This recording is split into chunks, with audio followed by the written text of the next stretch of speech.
well. Probably some small hail mixed in, where we see some purple showing up here across the far northern part of Covington County, and then the chance for that rotation to broaden and come down and form a tornado, and that's certainly a risk as we go through time.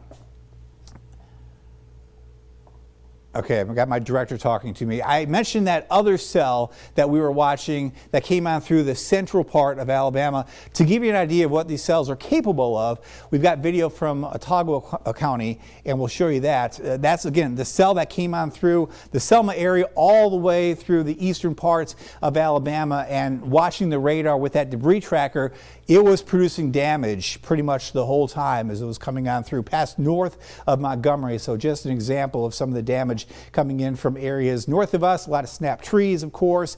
You can go to, I was using Google Maps, the live traffic flow. You can see exactly where that tornado tracked because, of course, the traffic is down to a stop because of the debris over the roads, again, cutting all the way through the state of Alabama. And the atmosphere is certainly favorable north of us across the central part of the state for long track tornadoes. But let's go back to Max 2. This cell is kind of on the southern flank of that really favorable area for rotation. So this is the cell that it concerns me enough to stick with this coverage because this might tighten up. There's a good spin available right now in the atmosphere for a potential tornado to form. It hasn't tightened up enough as we look at it on radar to indicate, yes, we have a tornado, but outbound, inbound winds north here of Gant. We will ride this out here, continue to track this as it comes on through the northern part of Covington County. That tornado warning area goes into Covington County and then kind of ends there over the far northeastern part of the county. That tornado warning may be extended because this cell still has some pretty good rotation with it. That will be impacting the southern part there of Crenshaw County. That includes the city of Brantley, and then eventually into the northern part here of Coffee County and the southern part of Pike County, likely north of Elba and up there towards the Henderson area. Let me go back to the traditional radar view there. There's the big view, and I'll animate this over the past hour. You can see the track there is very steady off to the northeast or east-northeast, and it is kind of on its own. And these are the cells that worry us the most because they've got full access to all the warm and humid air in the atmosphere. I mentioned earlier that low-level jet stream, which is in place. That's a core of very strong winds up there, 4,000 or 5,000 feet. This storm is able to tap into that moisture transport that's occurring at that level, and there's a lot of wind up there too. So that helps create the spin in the atmosphere. And if those ingredients above are favorable, then there's no reason why this storm won't sustain itself for quite a while. And that looks to be the case as we go through, I'm talking the next couple hours here. The entire area is under a threat probably until about 7 o'clock Central Time as this broken line of showers and storms moves to the east and is able to tap into that wind shear that's available in the atmosphere. If we don't see isolated tornadoes, we are still looking at that threat for damaging straight line winds because this cell, as it goes up into the atmosphere, it also brings down some of that wind energy from above. So you got a very good updraft with all those lightning strikes and that little tiny hail core off to the northwest of Dozier, but you also have, what goes up must come down, right? So it's going up here, then it's kind of coming down here on the back side. That we call that a rear flank downdraft. That area north of Andalusia, that straight line wind push is coming on through now the northern part of Covington County and approaching the area around Dozier. Let's go to the now view, and there's a close-up look at that little right there, that little arc, if you will. That's the push of straight line winds occurring in the northern part there of Covington County. I'm going to zoom in here. I want to pinpoint that area which is to the north of Andalusia and south and east of, south and west, I guess, of Dozier. So right in through here, this is that little arcing area, that push of stronger winds coming out. There's Heath. There's that pocket here of some small hail, maybe quarter-size hail. The southern part here of Crenshaw County, the northern part of Covington County, and we're seeing a lot of lightning strikes with this cell also. I'll go back to that rotation view, and again, this is why we have that tornado warning in effect ongoing here for the northern part of Covington County. This is that circulation. Winds here very strong, that area just north of Heath. These winds likely in excess of 60 miles per hour, so damaging straight-line winds north of Andalusia. On the north side here, we've got these outbound winds. That's the broad circulation. So even if we don't get a tornado to form from this cell. We are seeing damaging straight line winds, which is certainly a concern as it comes on through here. Good chunk of Covington County, and again, it's taking aim on areas to the east and is moving at a pretty good clip as well. It's moving off to the east-northeast. So areas here in Coffee County, that's Coffee County, that's Crenshaw County right here. So this area in Coffee County as well will be seeing some of these strong winds come on through. We have a live view we can show you from our Enterprise Electronics cam in Enterprise on the west and southwest side of the city. That's kind of looking in that direction. The skies are certainly dark in that direction. These lower clouds are moving northward at a pretty good clip, or northeastward. That's indicative of that wind energy that we are watching in the atmosphere. Let's go back to Max 2. I'm watching the circulation very closely here. There appears to be a little tightening of that rotation. When we see these reds and these greens starting to come together, that's an indication that that rotation area, which is broad, is starting to tighten up a little bit. We don't like to see that because that gives us an indication that, yeah, we might be getting a tornado to form here over the next several minutes. Certainly seeing that band of very strong straight line winds, winds here in green and blue, winds blowing towards the radar site. There's a new severe thunderstorm warning issued. That is by the National Weather Service office in Tallahassee. The responsibility area changes. Mobile is responsible for this area right through here. Then this becomes the responsibility of Tallahassee. So they are being proactive here and putting out a warning in advance of that cell. That warning covers the northern part there of Coffee County, Elba, Jack, as we track this supercell thunderstorm moving on through the northern part of Covington County. There's the broad area of rotation. I'll go from this back to the traditional radar view, and boy, that is a monster storm. Brantley, you're getting into the heaviest rainfall now, and some hail is just west of you where you see these areas in dark red. That is some hail. Lots of lightning with this cell. There's that gusty wind area, that rear flank downdraft right here, pushing off to the east there through the northern part of Covington County, and then eventually into the northern part of Coffee County. The tornado warning has just dropped off, so that has not been reissued, but the threat now is the same as it was about 5 minutes ago. There's very strong circulation with this cell, and this has the potential to produce a tornado at any point here. There's the traditional radar view, seeing actually better outbound, better inbound winds here with the traditional radar view. So even though that tornado warning is gone, we're going to stick with our coverage because the possibility of a tornado looks actually better now than it did 5 minutes ago when we had that warning in effect. We want to make sure that this is not going to tighten up as it moves on through the northern part of Covington County, because it's in that environment where it certainly might. Very gusty winds have been occurring with a lot of the cells through a good chunk of the state of Alabama today, especially areas north of us. I'm going to switch over to a little bigger view. I want to show you what we've been looking at across the central and northern part of the state here. This band extends now from the southwestern part of Alabama, let's say the area around Mobile, all the way up through Montgomery, and then all the way up there into the Atlanta area. Lots of lightning strikes, and what I have plotted here again is that low-level jet stream. So there's a lot of wind energy here in yellow that is fueling these storms, and that whole batch of strong winds above is shifting eastward. So that will help push this line into our area. The worst of the weather likely to the north of us as we go through time here with this big tornado watch in effect, but we still have that tornado watch and that tornado possibility down to the south there towards the Gulf Coast, areas west of us in the Florida Panhandle. So even though the line here is a bit more broken than it is up here, within this broken line there will be some cells that will be rotating and producing some gusty winds as we go through the afternoon hours and into the evening hours. Again, the worst of this should be gone by about 7 o'clock or so, our local time, central time here, as it moves on through southeast Alabama into southwest Georgia. But within that line, there have been storms that have been producing damage the entire way. So there's a look again at that cell. We have very strong winds here north of Gant. We have that very strong pocket of rotation that may spark another tornado warning here pretty quickly. We also have meteorologist Zach Hatcher in the studio with me. Zach, you're watching this as well. And it looks like that area of rotation is trying to tighten up there as it approaches Dozier. Outbound, inbound winds you're analyzing as well. What are you seeing on your end? Yeah, it's trying to tighten up. We've so far had that broad spin of rotation out there, but not to say this can't tighten up further because we do have the environment. Dew points are high, a lot of moisture is in place, temperatures are well above average, so we have all the fuel that we need.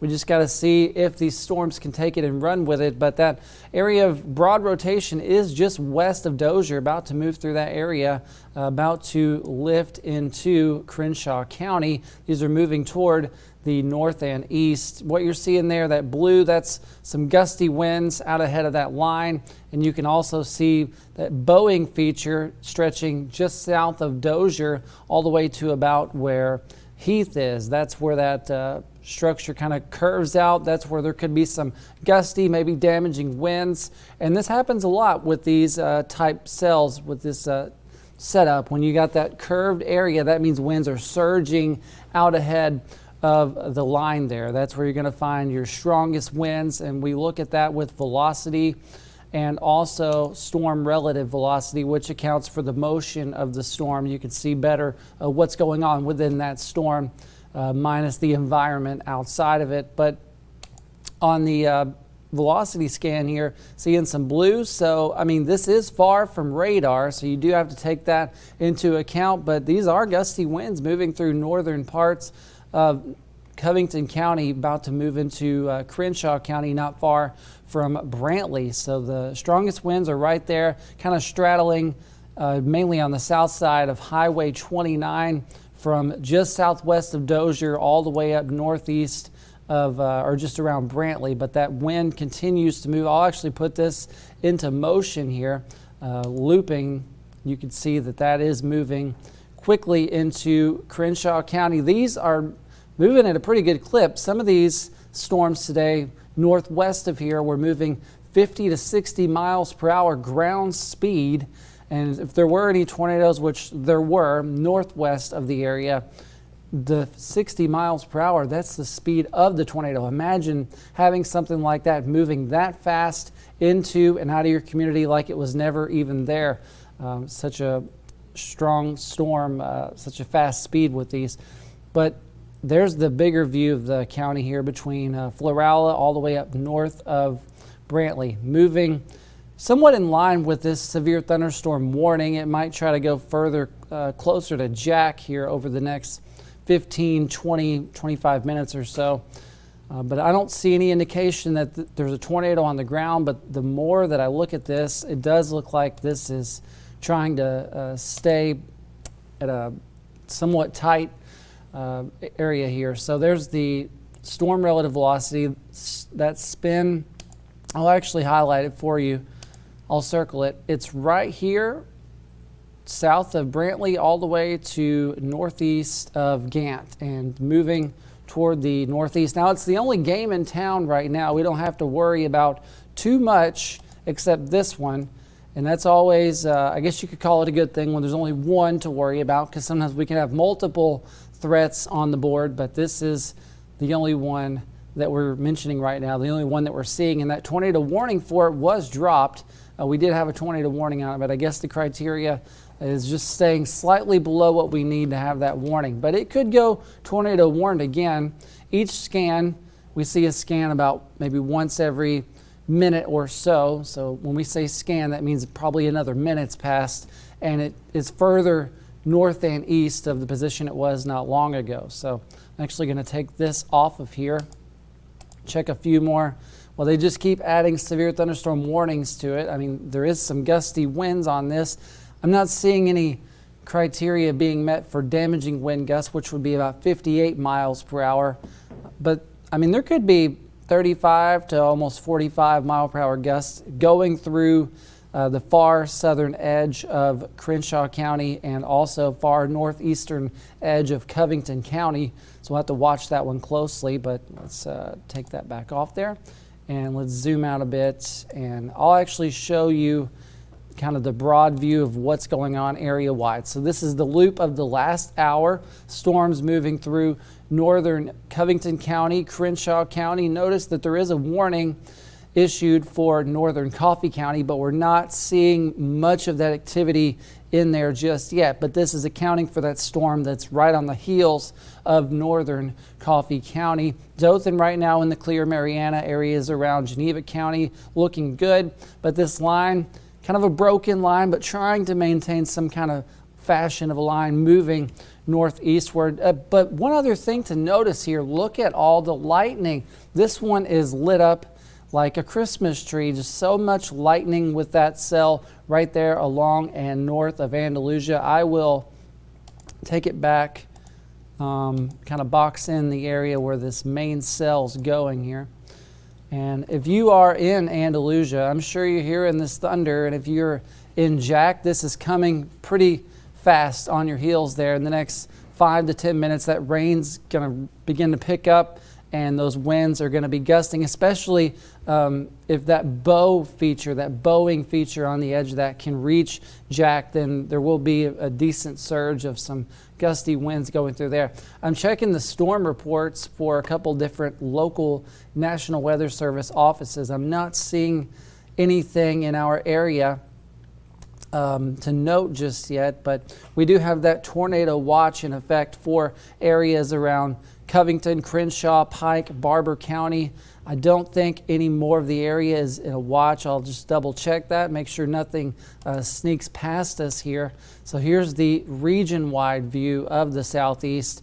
Those watches extend all the way from southwestern Alabama all the way into northeastern Georgia. This is a big swath of real estate that we're seeing these storms go through. That lightning extending all the way into northern parts of Georgia in the elevated areas over there with the foothills of the mountains. So, I mean, big front coming through, good surge of cold air behind it. So this is going to bring in more wintry-like air with 30s and 40s not far behind the front. But for now, we do have that threat that we have to watch. I believe these watches have different expiration times. Somewhere around 5 to 6 p.m. is when we'll see one or all of these expire, except maybe this new one here. We do have a new watch. That must have just happened. It came out about 3-4 minutes ago. Yeah, so Covers the rest of the Wiregrass. yeah, that watch just came out a couple minutes ago here. So we're all under that tornado watch as of now. And I'll check the time on this new one here because it just came through. It's going till about 8 p.m. So some of these northern western counties till 5 or 6 p.m. The Dothan area, Geneva County around there till about 8 p.m. David. So we are in the thick of it now. Hopefully things don't turn out too bad.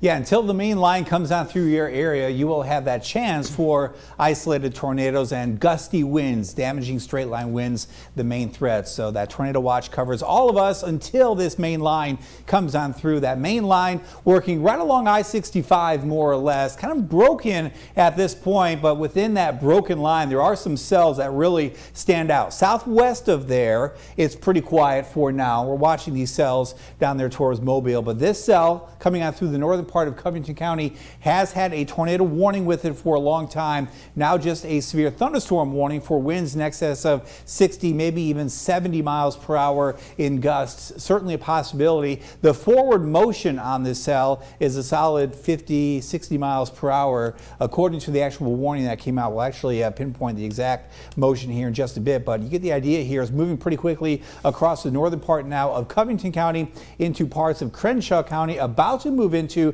the northwestern corner of Coffee County and the southern part of Pike County. So Brantley being hit very hard at this point. Likely some small hail mixed in. Could be dime size, could be up to even quarter size. Wouldn't surprise me given the strong updraft that we have happening with this cell. A supercell storm on its own. It's in an environment that can tap into the moisture that's available in the atmosphere and the wind that's available in the atmosphere. Kind of a bowling ball type storm, if you will, approaching the Jack area here in the next half hour, and then coming into Pike County. The worst of this likely to pass south of Troy. So if your students are at Troy going to school, I would say tell them to get to someplace safe and stay there until this cell passes. But anywhere south of Troy, down there towards the border with Coffee County and or Dale County, you will be hit pretty hard by this cell. We are watching for that rotation potential to tighten up and go back to where it's tight enough to prompt a tornado warning.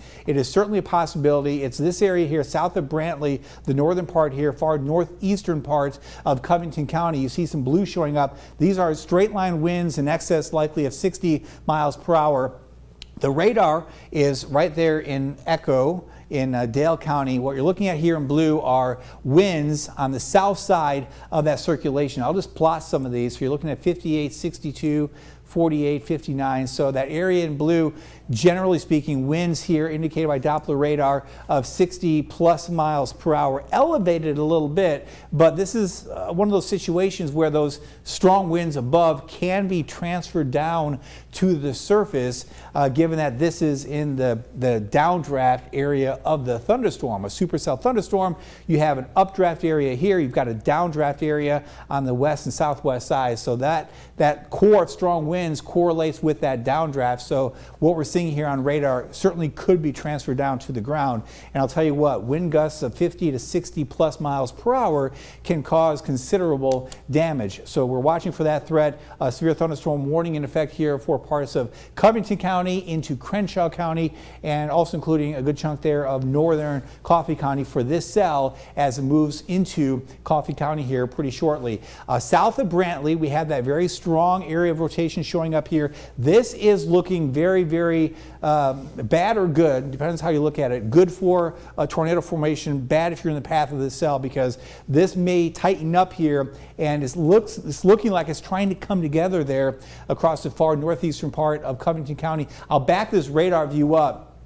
When we came on the air, when this was a tornado warned cell moving into Covington County, that rotation area was kind of messy, kind of broad. But notice here over the last several frames, that area of rotation is starting to tighten up. So the reds and the greens and the blues are starting to come together. You almost see a donut shape forming right now. You see that circular type shape. So that's indicative of this broad area of rotation in the atmosphere starting to tighten. And that's why we're continuing with our live coverage here. Number one, because we have damaging straight line winds that are occurring. But number two, we've got a pretty good potential here for this broad area of rotation to tighten back up. And at some point it might produce a tornado. So another tornado warning may come. The National Weather Service, of course, monitoring that. They issue all the tornado warnings. And if this rotation area does tighten, there's no doubt that they will issue another tornado warning for this cell. I've been tracking this cell since it was north of Mobile. It's been a very long track area of rotation. At times it kind of broadens or loosens up a little bit, and then at times it tightens back up again. And this appears to be tightening up once again here off to the south and east of Brantley. So we're kind of in the area here between Coffee County, Crenshaw County, and Covington County. Now kind of out of Covington County, the little nook here of Crenshaw County, there's the area of rotation. This area in blue, these are very strong straight line winds pushing from west to east. That is coming out through the far southern part here of Crenshaw County, about to move into the northwestern corner of Coffee County. You see Elba down there to the south and to the east of that area of rotation. This rotation moving kind of east-northeast, so heads up there in Jack. It will come on through the northern and northwestern part of Coffee County, and it's got a very good hail core with it, south and east of Brantley, and then very strong straight line winds, likely damaging winds across the southern part of Crenshaw County. Zach, what do you have? Just real quick, I did get a report. It's kind of out of our area, but at Auburn University, they had a gust at their campus weather station. The gust hit 67 miles per hour. That is well into the damaging wind criteria. So that's kind of the nature of these storms. You can get a quick gust like that, maybe some pretty good sustained winds with gusts embedded in them. And that's what you get from these Boeing features. This area of blue, that's our strongest winds at the surface. Now that could be right around 50 to 60 miles per hour. Some of those gusts could be at least. There is also the account for how far it is from radar. You have to account for that. But so far, this looks like it's maintaining itself. And there's going to be more to come, I'm sure. We also have to watch for any rotation within this. If it starts to show more of a spin, that tightening up of a couplet, because that area right there in kind of pinkish red, east of Brantley, southeast of Brantley, if that kind of tightens up, gets closer to the blues, then we're looking at more of a tornado or a tornadic storm with that. So right now it's this more is tightening up. This is tightening up. I think there's going to be a tornado warning coming out here pretty quickly. I hate to cut in there, Zach, but you look at, go to max 2. You see some of these dark blues showing up here. Again, these are winds. This is pure velocity data. This is the radar data from Echo telling us, what are these winds doing in the atmosphere? And you see that area of blue. I'm going to zoom in here tighter. I want to plot some of these winds. First time we've seen the dark blue show up there. These are winds probably in excess of 80, 103, okay? 103 mile per hour winds blowing towards the radar site. This is a very, very strong pocket of wind, straight line winds. Now 103 is elevated. 103 is probably not making it down to the ground, but winds in excess of 70 miles per hour, maybe even 80 miles per hour, certainly maybe making it down to the ground. That is over the northern part of, actually the southern part of Crenshaw County, the far northwestern corner of Coffee County here before too long. It's this area in blue that has very strong winds. There's this cell. Again, this is a supercell thunderstorm that's very, very long track with rotation, and at times that rotation has tightened up, and it's got a very organized updraft and very organized downdraft. In that downdraft area, we call that the rear flank downdraft. What's going up here is coming back down on the southwest side of that cell. And that pocket of blue, that's the downdraft. And these are very, very strong winds, colder air accelerating down towards the ground, hitting the ground and spreading out. That's straight line wind damage. And these winds, again, wind speeds here, raw wind speeds over 100 miles per hour, probably at least 70 miles per hour of that is reaching it down to ground level, looking at the situation that we have unfolding here in Crenshaw County, moving into the northwestern part of Coffee County. So if you are in any area here north of, say, Elba, the northern part of Coffee County, as this cell comes in, you will want to take shelter someplace safe. The innermost part of the structure you're in, I know this is not officially a tornado warned cell, but this has tornado potential. That area of rotation continues to tighten up. The winds aloft continue to get stronger, so it could be just a matter of time before this rotation area tightens up, becomes a tornado, moves on through, and there's a new tornado warning in effect right on cue there. Because that rotation area is tightening, this may tighten up, form a tornado, come on through the northern part there of Coffee County. That warning now includes the northern part of Coffee County, a new tornado warning for this cell, which continues to tighten, and those winds aloft continue to get stronger. I'm going to back this up just a few frames here. Notice how that feature has been getting more and more organized. These are winds here, straight line winds right along, is that Highway 12 that goes up there? These are winds in excess likely of 60 to 70 miles per hour. There's the big view. Zach, I'm going to have you take over running Max 2 for me and just kind of follow along with me here. I'm going to have you zoom in first of all into this cell here. Northern part of Coffee County, that's the tornado warn area, includes Victoria, includes the area around Jack, and there's the pocket of very strong winds. So let's zoom into this area here in blue, northwest of Elba. Passing north of Elba, again, this area in dark blue, these are winds in excess of 100 miles per hour indicated by Doppler radar. Do me a favor, give me some of those, zoom in just a bit more, and give me some of those really dark blue pixels. Give me some wind speeds on there, because these winds are pretty intense. There's Highway 141, there's Pine Level, there's Weed Crossroad. Between Weed Crossroad and Pine Level, this pocket of straight line winds, look at that, 113 miles per hour.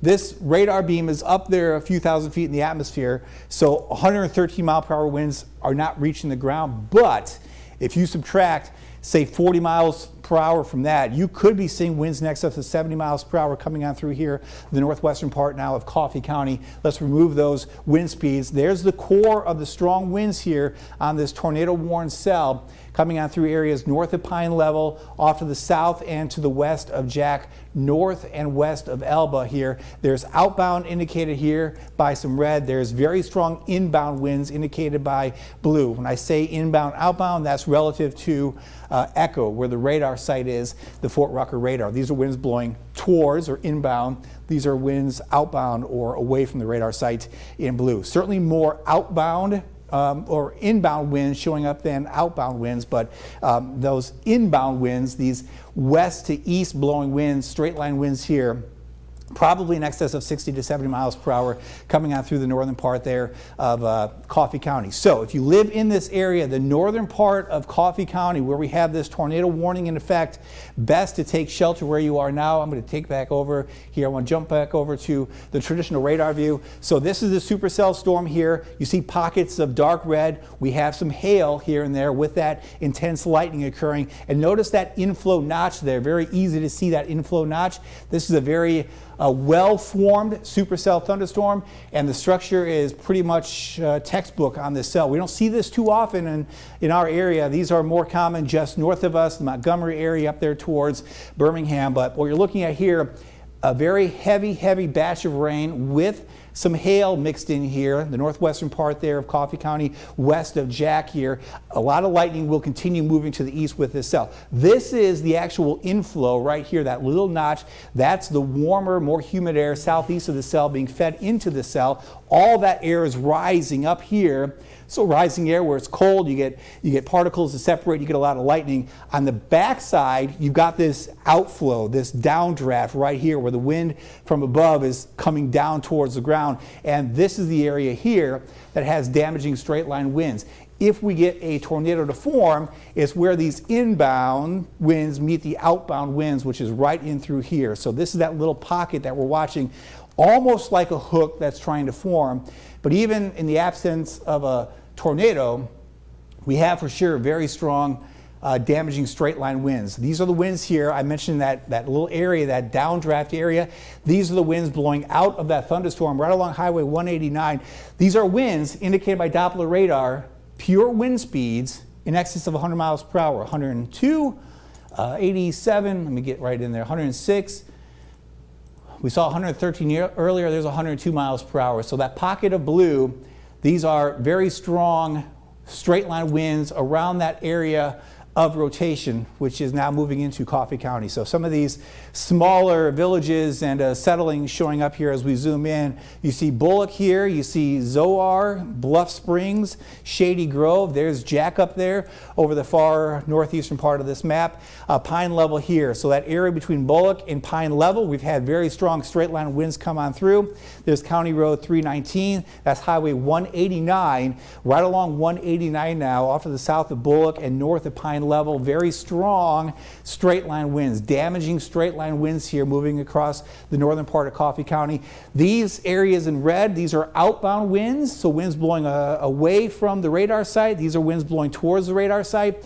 We're not seeing the real tight coupling of those winds yet that would indicate that we have an actual tornado, but we've got that potential as that rotation area tries to tighten up. This is a different look at the velocity. This subtracts the forward motion of the storm, which is about 60 miles per hour. So this gives us really a good pure look at where the rotation is in this cell. These are winds here blowing eastward. These are winds blowing westward. Notice here, brightening here of the pink, stronger outbound winds, a very strong inbound signature here. So this is probably going to spin down into a tornado, I would think, somewhere between Bluff Springs and Shady Grove there. I think it's Zoar or Zor. That's where that area of rotation is centered right here. This is the pocket in the northern part of Coffee County that is moving eastward, and there's a pretty high probability, probably at least a 60% chance here the next 5 minutes that we'll get this area of rotation to tighten between Bluff Springs and Shady Grove, moving up there towards Jack. I want to stress this. If you live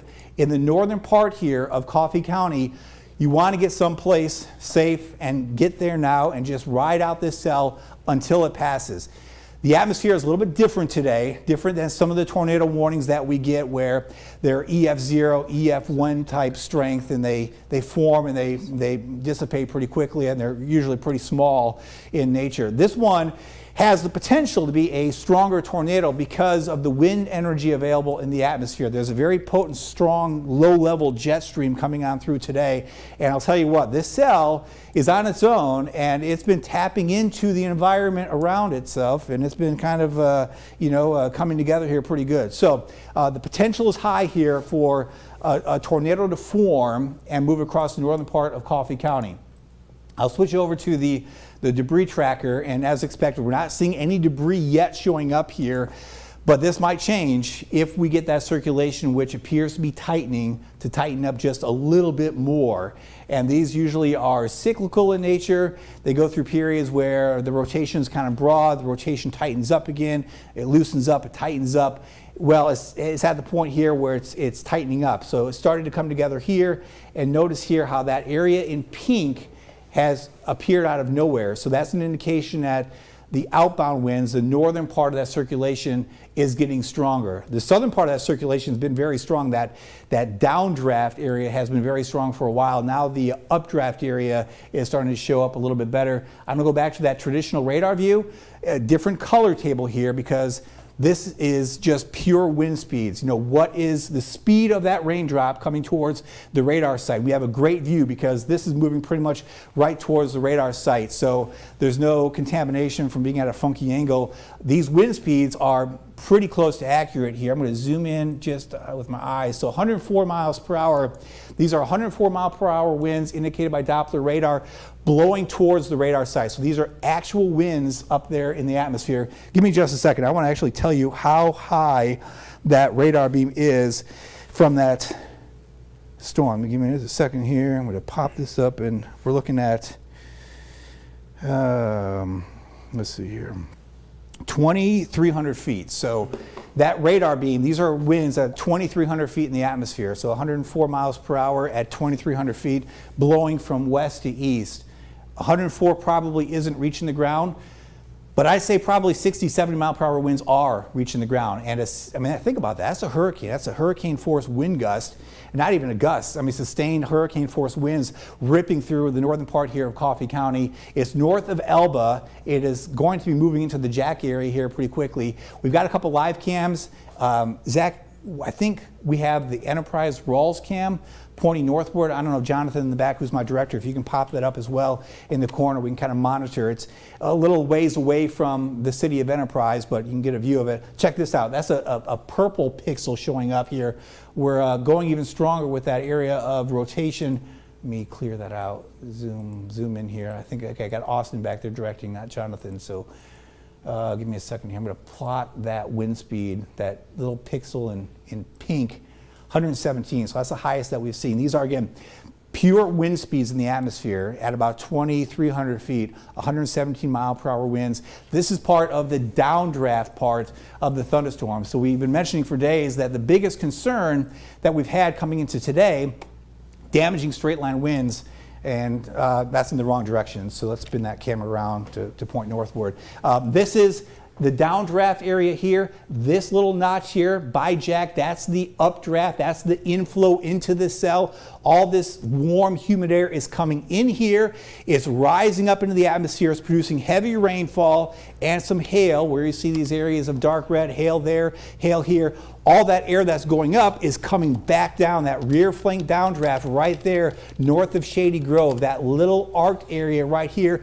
That's the rear flank downdraft. That's where you find the strongest winds in a mature storm like this. So if I switch back over to the pure velocity view here, there's the rear flank downdraft. These are 117 mile per hour winds. They're indicated by radar at about 2,300 feet up in the atmosphere. And we have outbound winds here. So we have rotation as well. There's a broad area of rotation. This has not tightened up yet to produce an actual tornado, but it's close. It's very close here. Very distinct outbound, very distinct inbound winds here. These pixels are starting to come together. And usually when we see an actual tornado, you'll have very bright colors, in this case blue, right next to really bright colors in the opposite direction, which are pink. So when these pinks and these blues really come together right in through here, that would indicate for sure tornado. Right now it's very strong rotation there approaching Jack, right on through the Jack area, the northern part here of Coffee County. Chestnut Grove heads up to you because this storm is moving in your direction, likely into the area right along the border with Pike County. We have that tornado warning effect. That tornado warning, if I could shift it northward, I would, because the northern part of the circulation is actually out of that tornado warning. So respect the tornado warnings, but respect the radar, respect reality more than where the warnings are, because the reality of it is this circulation will be right along the northern part of that polygon, which is the tornado warning. Very strong winds here approaching Jack, outbound, inbound, not tight enough to indicate that we have a tornado for sure. But even without a tornado, we know we have damaging straight line winds, likely in excess of 60 to 70 miles per hour. No debris showing up here as we look at this area here with the debris tracker around Jack. There's a new scan coming in. Let me punch back over to the traditional radar view. There's that very well-defined notch right here, which indicates the updraft, a very well-defined bowing feature right here that indicates the downdraft, and that surge of straight line winds. This area from where my hand is here to right here, which is basically areas just north of Jack to about Victoria, this is going to come on through the northern part of Coffee County and produce hurricane type wind damage, hurricane force winds in excess of 70 miles per hour in pockets. We can see that again if we go back to the velocity view. These are just raw wind speeds in the atmosphere. Now we're getting closer to the radar site, so the radar beam is lower in the atmosphere, probably more like 2,100, 2,200 feet at this point. These are winds in excess of 100 miles per hour where you see that dark blue shaded area. So yes, there's rotation. Yes, there's a potential tornado that's forming somewhere here across the northern part of Coffee County, but more importantly, regardless of whether we have a tornado or not, many areas south of that rotation will see damaging straight line winds. We've seen this too many times where we get a smaller tornado or no tornado at all, but we get the straight line winds around a circulation in the atmosphere that produces widespread wind damage. This time of year, we don't have as many leaves on the trees, thankfully, but the pine trees never lose their needles. Pine trees can often fall. We have oak trees, some of the water oaks that don't have a great root system that are still leafed out at this time of year. These are the types of trees that can fall, big trees, and if that tree falls onto a mobile home or even a well-built wood home, a one-story home, I mean, it can crash right on through, and that's how we lose lives so many times, is from trees falling on structures. I gave a presentation yesterday in Dothan. I was stressing and talking about past storms and trees falling on structures, and the fatalities that we've seen when I've been standing at this weather wall have been from trees falling on structures. So I want to just, it's happened in the past. If you are in the path of this storm, I just want to stress to you, think of where you are, think of the trees around your structure, your house, and if a tree is on the west side of your house and it falls eastward, are you in the path of that tree as it comes down? Because these are damaging straight line winds, not just, you know, sometimes we get a severe thunderstorm warning where it's like, yeah, you know, maybe 40 mile per hour winds. I mean, this is legit. This is legit 60, 70 mile per hour winds, straight line winds on the south side of this rotation. And it's still got that potential here to spin down into a tornado somewhere around the Jack area, approaching Chestnut Grove. There's another look at the debris tracker. So we don't have any tornado debris being lofted up in the atmosphere, but we have a very, very strong pocket of wind here. There's the storm relative, and boy, that is really tightening up there.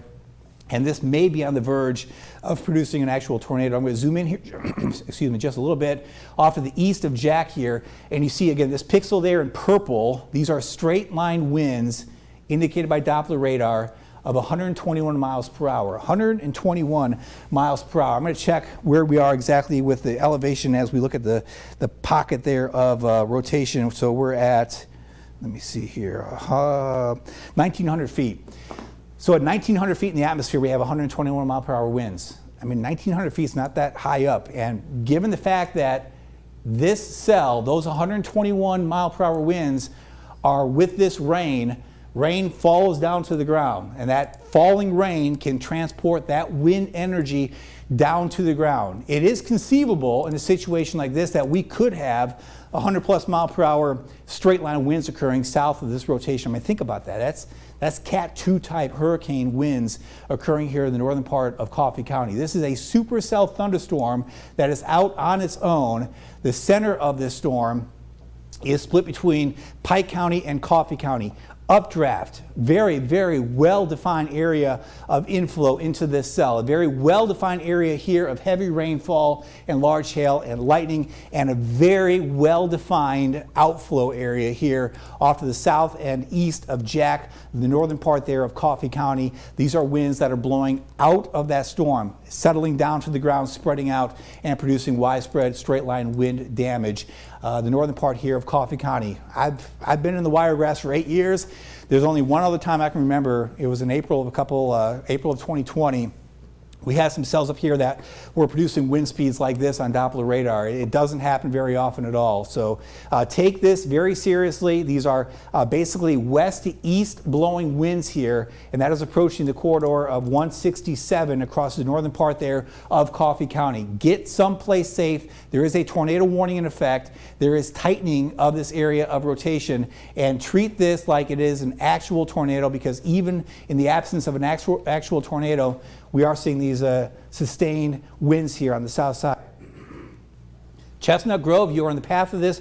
167 right here. There's Highway 125. Frisco in the path as well of this tornado-warned cell. Very strong rotation. These are storm relative winds here. This gives us a very good look at the actual rotation area in the atmosphere. And boy, it is strong. Now east of Jack, north of Victoria, that's the border there, Pike County to Coffee County. So we're looking at the northern part here of Coffee County, safely north of Enterprise. You're safe in Enterprise. Chestnut Grove over towards Frisco, you are on the path of this tornado-warned cell. I want to go big view here and kind of catch you up with what we're watching across our area, because there's a lot happening in Alabama today. We've seen a couple long track tornadoes and areas of rotation, this being one long track area of rotation. That cell earlier that produced all the damage from Selma all the way through central Alabama is off into the western part there of Georgia. South, where we have tornado watches in effect for all of us, but this area really stands out. This cell has been really strong for hours now. This cell way up there has been strong for hours, and that one, like this one, has been producing rotation for hours. It's been going on for a long time. So that's why we're so focused on what is happening in the northwestern part of the Wiregrass with that cell in particular coming out through the northern part of Coffee County. A tornado warning in effect, a severe thunderstorm warning in effect. These severe thunderstorm warnings extend out ahead of that cell for quite a ways. Kind of a funky looking warning there in Henry County. It's going to be a while before you get anything in Henry County. My focus and what Zach is watching as well is really from the central part here, Pike County, into the northern part of Coffee County, and this tornado warned cell. That actual center of rotation with this cell is kind of on the northern fringe of where that tornado warning area is in the northern part there of Coffee County. Very good winds blowing towards the radar site, very good winds blowing away from the radar site. Not seeing that tightening to indicate for sure a tornado. As I look at the debris, I don't see any indication of that. As I go back to the storm relative winds, not seeing any indication of the pixel to pixel gate to gate shear that would indicate tornado, which is good. I've also seen here, if we go back just a few frames, notice there's been a little bit of weakening here, just a little bit. That area of dark blue is fading a little bit. It came out through the northern part there of Coffee County with the intersection of 167, but that area that was so widespread is shrinking a little bit. I mentioned earlier these storms can cycle sometimes. To be a really strong storm, to maintain 100+ mile/per-hour winds, I mean, that's a delicate balance. One little thing goes off. You know, I can stand on one foot for a while, but you know, eventually I'm going to wobble down. Same thing happens with the storms. I mean, it keeps that balance for a while, goes out of balance for a little bit, can come back into balance and tighten up again. So it's in that process now where it's weakening, it's loosening up a little bit, which is good. However, weakening means still 60, maybe 70 mile/per-hour winds instead of 70, 80, 90 mile/per-hour winds. So still a very potent storm here coming out through the northern part of Coffee County, but that circulation in the last 2 minutes has shown signs of weakening. I'm still seeing that pocket here of dark blue, so that's okay. See, that's gone away now. New scan came in, that dark blue has gone to a lighter blue, which is still strong, but not as strong. So we're looking for improvements here. Highest winds that we're seeing, 74. A couple, 5 minutes ago, we were seeing 121 miles per hour. So there's definitely been some weakening with that cell in the last few minutes. Still a tornado warned cell, although that tornado potential now looks to be dropping a little bit because we're having probably some reorganization of the cell here as it comes down through the northern part of Coffee County and approaches here Dale County as well. Northward, you see that pocket there in purple showing up? That is hail. That is hail occurring now in the southern part of Pike County. That's another component to this cell, a supercell thunderstorm that has really everything happening with it. Heavy rainfall, lots of lightning, some hail with it, gusty straight line winds, and some rotation that could lead to a tornado, although that tornado risk for the moment is a little bit lower. That tornado warning is ongoing, but we're really concerned here with this area, that rear flank downdraft, these damaging straight line winds that are occurring across the northern part of Coffee County. Even though we've seen some improvement on the radar view of this, these are still winds likely in excess of 50 to 60 miles per hour, reaching down to ground level. I've been talking for a while. Zach, you're monitoring reports. What are you seeing on your end?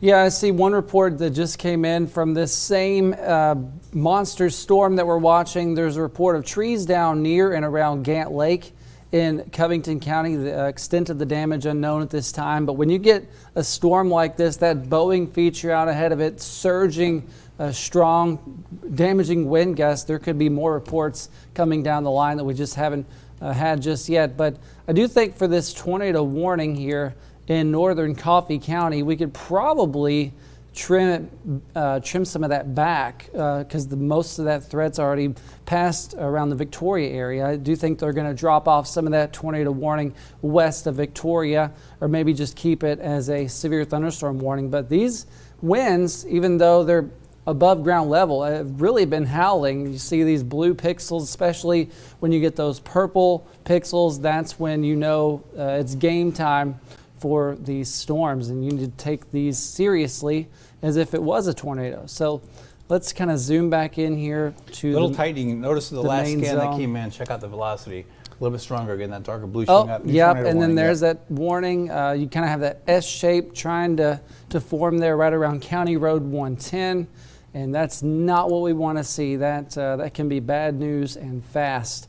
But it tends to be moving more eastward than northeastward, so maybe trying to change track a little bit. This one's coming in close to Ayrton here over the next little bit. So if you are in Ayrton, make sure that you get in your safe place now, away from windows, walls, and doors, preferably the lowest level of your home if you can. The basement's good.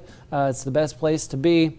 If you're getting in a bathroom, make sure it's one without any kind of windows or anywhere near the outside. But yeah, this feature right here still showing threatening winds, damaging wind gusts, certainly something we'll still have with this one.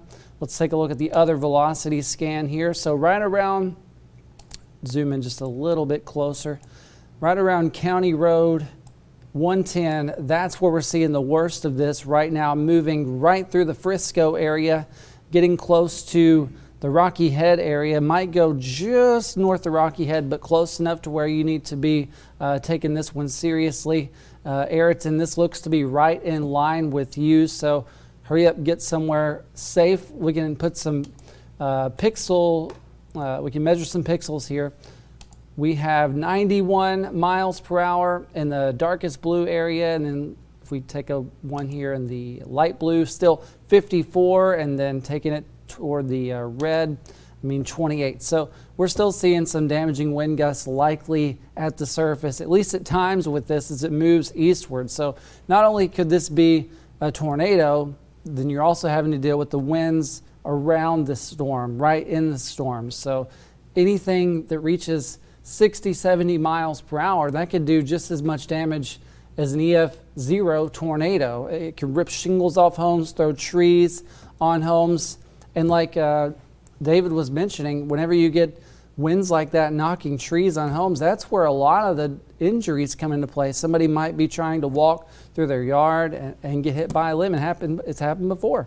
But moving eastward here with this dangerous storm, this tornado warning for the northeastern part of Coffee County and then the extreme northern part of Dale County. Let's go back here let's clear this off. But this is really just the beginning, because we're going to be dealing with these storms through the rest of the early evening. So let's take this little bit tighter zoom here, and we'll see it's got that S shape trying to form with it. That's that tightening, that spin in the atmosphere. We don't want to see this tighten anymore. Treat this like it is a confirmed tornado, though, with the environment that we're in. All right, here's the next scan that we have here. And it's right near County Road 110, County Road 82, Rocky Head. Make sure that you're in your safe place. See if we can get any more roads to populate here. It's south of Hamilton Crossroads. You're not in that tornado warning if you're in Hamilton Crossroads, but I'm sure you probably know somebody who is in that warning. But you have this tight couplet. It's shown signs of tightening. Sure, it's loosened up a bit, but now it's at the point where we want to watch it, because if it goes any tighter than that, I would think it would be on the ground. We don't have any verification that it is on the ground, but it wouldn't surprise me if we reach that point somewhere within this warning. But County Road 110, County Road 82, and also another road here, West Mincy Bridge Road. That one's kind of covered up by Ayrton, but that's a road. If you live on that or near that, make sure that you hightail it to your safe place. I'm going to take it to another scan here. This is our velocity scan. Notice those blues. A pretty good blue color, that's where your damaging wind gusts are likely at, moving eastward. So probably what's happening is these winds are very strong, moving right along County Road 110 into County Road 82. So if anybody were to be driving down that, David, I think they would be having a pretty rough time right now. So hopefully there's nobody out there west of Ayrton or in Ayrton that's moving around, and they need to get somewhere safe. But that is, that's a very slim tornado warning. Well, you don't usually see that. Yeah, well, let me explain that. Let me go. So now it was just extended. So come back to me. So what happens is you see these funky looking tornado warnings. This is Birmingham's area of responsibility, Pike County and Barber County. Tallahassee covers Coffee and Dale. So all Tallahassee can do is issue a little sliver across the northern part of their coverage area, their area of responsibility. It's up to Birmingham to extend that warning that covers their area. So, and they just did that. So that's why we have this funky looking tornado warning polygon, because Tallahassee cannot issue for Barber County. It's got to come from the National Weather Service office in Birmingham. So we get these funky warnings once in a while. Same thing here. This would have to be from Tallahassee. This is from Birmingham. And that's why it is the way it is. But bottom line here, this is a cell that has that potential to continue producing rotation, probably honestly all the way through the southern part of Barber County, the northern part here of Dale County, into parts of Henry County, and then off into Georgia. There's no reason at all why this rotation area will weaken over the next hour to 2 hours. Just the environment is favorable. That low-level jet, that core of strong winds in the atmosphere is coming on through. So this will be able to maintain rotation all the way through the rest of our coverage area, which goes here into parts of Georgia. So we will stay with our live coverage as we track this long tracked area of rotation with this supercell thunderstorm. Also watching these cells here, a lot of lightning strikes west of Andalusia, southward towards Crestview. There's been a lot of lightning strikes in here. These cells may also go severe as we go into the afternoon hours. North of Troy, a pretty good line of storms. South of Troy kind of missing out there on the worst of the activity. This cell has been cycling. It's been showing broad rotation, tighter rotation. It loosens up again, it tightens up again, but the entire track of it has been producing these damaging straight line winds around the southern flank of that area of rotation, and that inflow area looks a little bit better now than it did a little while ago, and we still have these very strong downdraft winds here, that pocket of dark blue approaching Ayrton. If you live in Ayrton, be ready for winds to gust in excess of 60, 70 miles per hour in the next couple minutes. You don't want to be by a window looking at the storm as it comes in. I know weather's impressive, trust me, I love looking at bad storms, but you want to be someplace safe, away from exterior walls and windows. If any trees were to fall, think about the trees, west to east, anything on the west side of your house. This is a wind gust coming in from the west or from the west-northwest. It will be falling to the east or down to the southeast. So anywhere on that side of the house is where you want to be. You want to stay away from the west or northwest side of your house if you have any trees off to the west or northwest of where your house is. So get someplace safe in your home. The interior-most part of the home, the safest place to be, away from exterior walls and windows, and just give yourself as much protection as you can.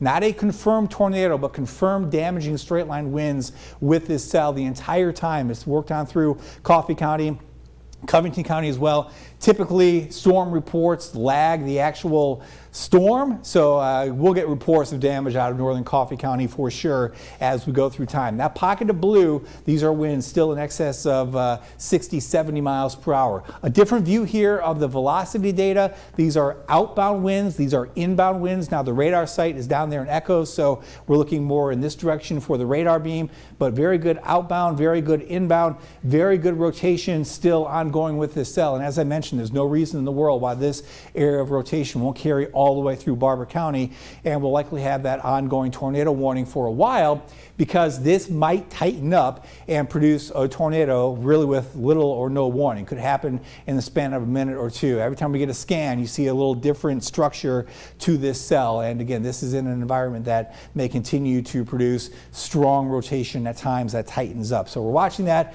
The northern part here of Dale County approaching Ayrton, north of Rocky Head. There's Elamville, there's Highway 51 that goes from Dale County into Barber County. That's the area that we'll see that rotation tighten up. There's a look here at the debris tracker. I'm not seeing any signs of debris being lofted up in the atmosphere, but there's a very good inflow not showing up still north of Ayrton. So these are winds blowing up into that radar, into that storm, I should say, on radar here. And then these are the outbound winds here, the downdraft winds that are kind of coming on the backside of that circulation.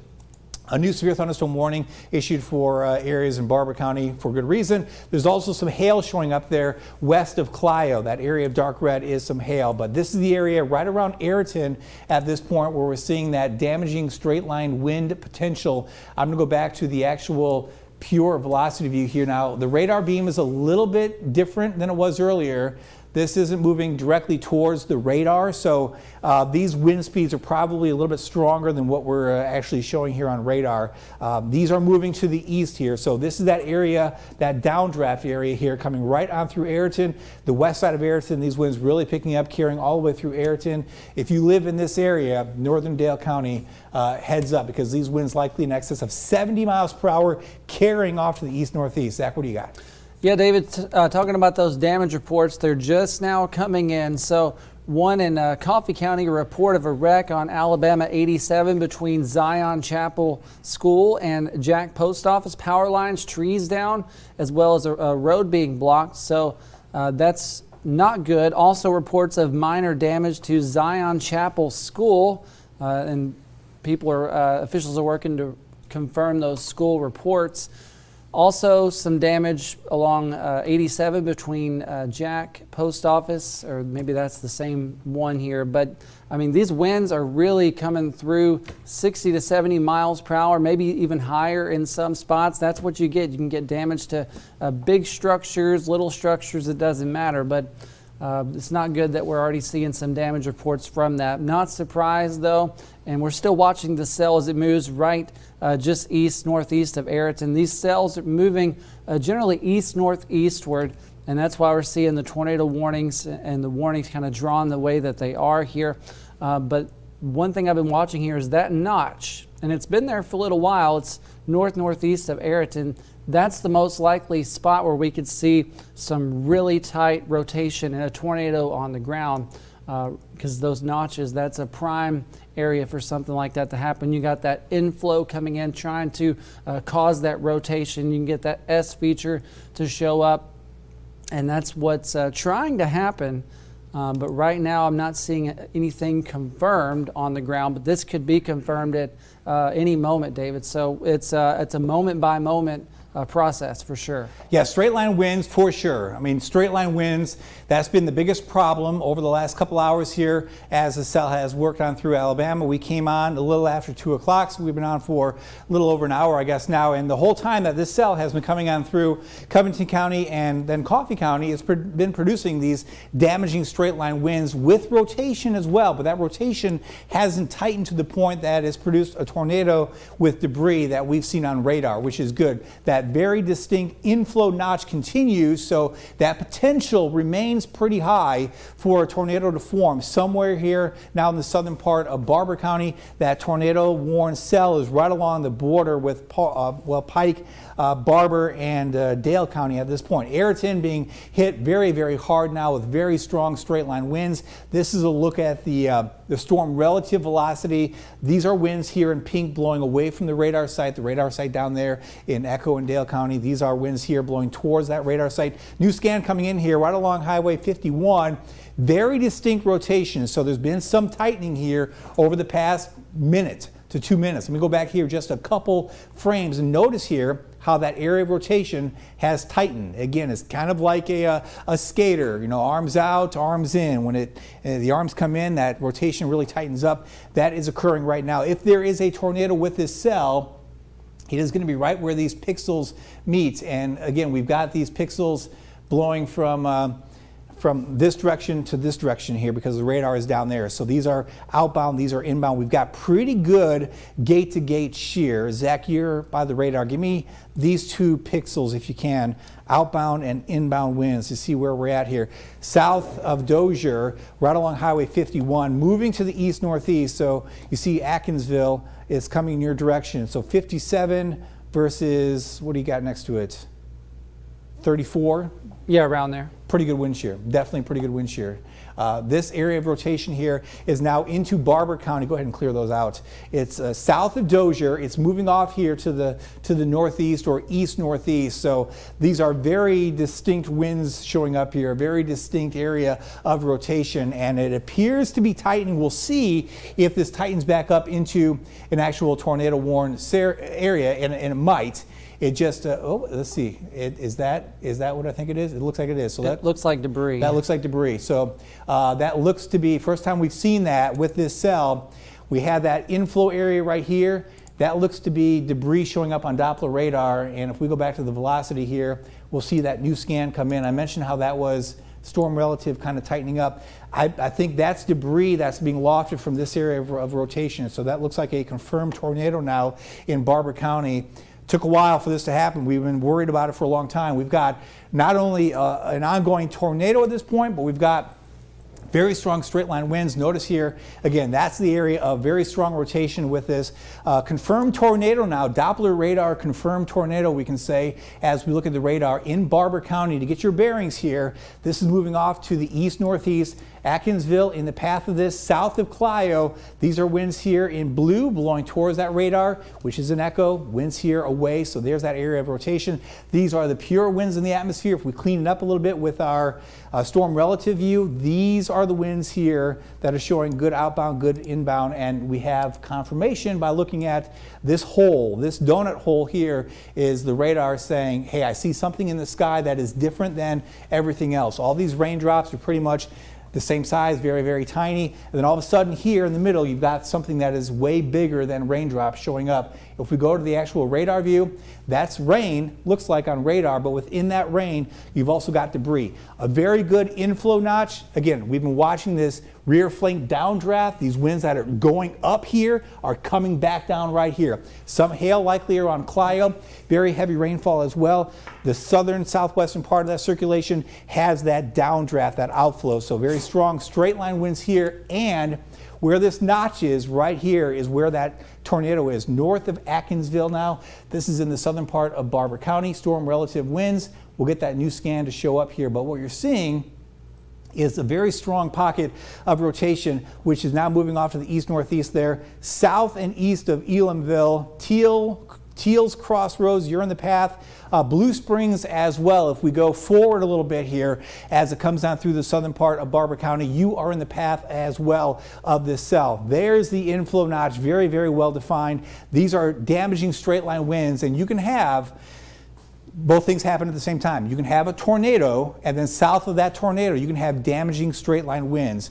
The worst damage, of course, right with that tornado track, but the winds south of a tornado track can be very impactful, devastating at times as well, in excess of 80 to 90 miles per hour. And of course, with an actual tornado, you can have winds well over 100 miles per hour. If we go back to that debris tracker, this is here, debris showing up. That pocket of yellow is actually confirmed debris in the atmosphere from that pocket of rotation. Now, we haven't seen this rotation tighten and stay tight for a while, so we'll see how long this continues. If you live anywhere in the southern part of Barber County, please take shelter. I'm going to go big view here. You see Eufaula, you see Ozark, you see Clio. This is south of Clio, the southern part of Barber County. This is the most robust tight rotation that we've seen since we've been tracking this cell. And we can confirm a tornado with this cell because we can see the debris being lofted on radar with this cell here in Barber County. So this is a confirmed tornado.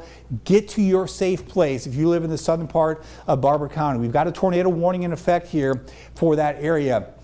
Away from exterior walls and windows. get to the innermost part of the structure you're in. This is not one of those storms to go out there and try to sneak a peek. I know tornadoes are amazing to see in person. Your life is more important than seeing a view of a tornado, though, because this is a storm that is packing a punch with rainfall and lightning as well. Lightning strikes out ahead of this cell. So if you're here in southern Barber County, you're dealing with a storm approaching your area, and you're dealing with lightning strikes as well. A very tight area of rotation. The pixel-to-pixel shear has really intensified here. These are storm relative winds. These are outbound. These are inbound. That is just a classic view there of a tornado. There's Atkinsville. This is in the southern part of Barber County, and there's a new scan coming in. I'm going to shift the map just a little bit.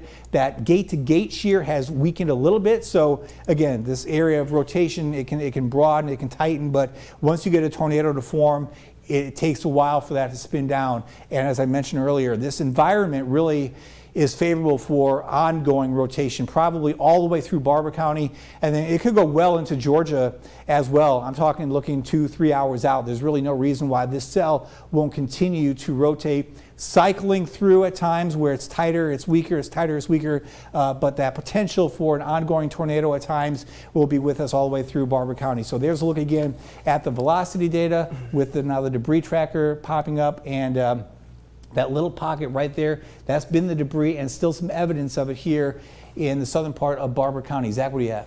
Just real quick, just kind of to give you a breath, we got to report 2 major areas of damage. Now this is slightly out of our area, but just to kind of keep everybody up to speed here. Confirmed multiple injuries, multiple homes damaged, crews working right now to get into damaged areas, and this is right near Old Kingston up to Marbury into Elmore County. So no, this isn't our area, but it just shows you the power of these storms going through. We've already had damage reports for here in our area, Covington County. We had a lot of trees down.